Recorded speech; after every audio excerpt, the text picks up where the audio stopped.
నమస్తే, welcome to iDream. నేను మీ మాధురి.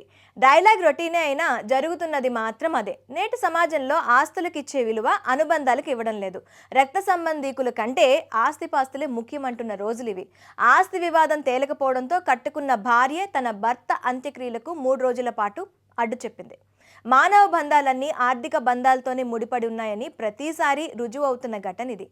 తండ్రి ఆస్తి కోసం కోర్టుకెక్కిన 2 చెల్లుళ్ళు సోదరుడి వల్లే తన భర్త ఆత్మహత్య చేసుకున్నారని, ఆ కేసును ఉపసంహరించుకుంటేనే అంత్యక్రియలు నిర్వహిస్తామని భార్య, బంధువులు తేల్చారు.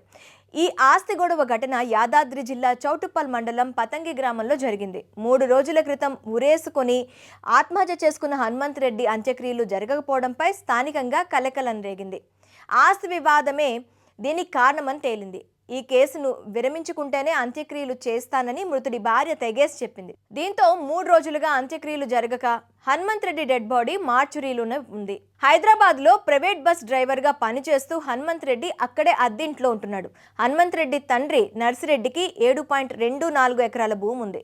పోస్ట్ మాస్టర్ గా పనిచేసి పదవి విరమణ చేసిన నర్సిరెడ్డి వ్యక్తిగత కారణాలతో 3 ఏళ్ల క్రితం ఆత్మహత్య చేసుకున్నాడు. అయితే తండ్రి ఆస్తిలో వాటా కావాలని హనుమంత్ రెడ్డి తోబట్టువులు కోర్టుకెక్కారు. హనుమంత్ రెడ్డికి అతని తమ్ముడు కరుణాకర్ రెడ్డితో ఆస్తి తగాదాలున్నాయి.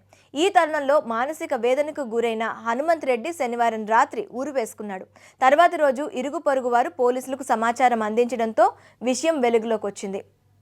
అయితే మృతదేహం పోస్ట్మార్టం కోసం ప్రభుత్వ ఆసుపత్రికి తరలించారు. తన భర్త మృతికి ఆడపడుచులు మరిదే కారణమని హనుమంత్ రెడ్డి భార్య స్వప్న పోలీసులకు ఫిర్యాదు చేసింది.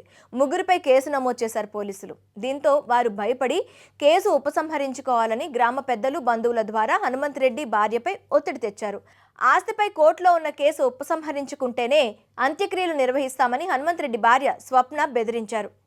2 రోజుల పాటు చర్చల అనంతరం కేసు ఉపసంహరణకు అంగీకరించిన ఆ రోజు కోర్టు సమయం ముగియడంతో అంత్యక్రియలు సాధ్యం కాలేదు. కోర్టులో కేసు ఉపసంహరించుకున్నాక అంత్యక్రియలు నిర్వహించేందుకు బంధువులు ఏర్పాట్లు చేశారు.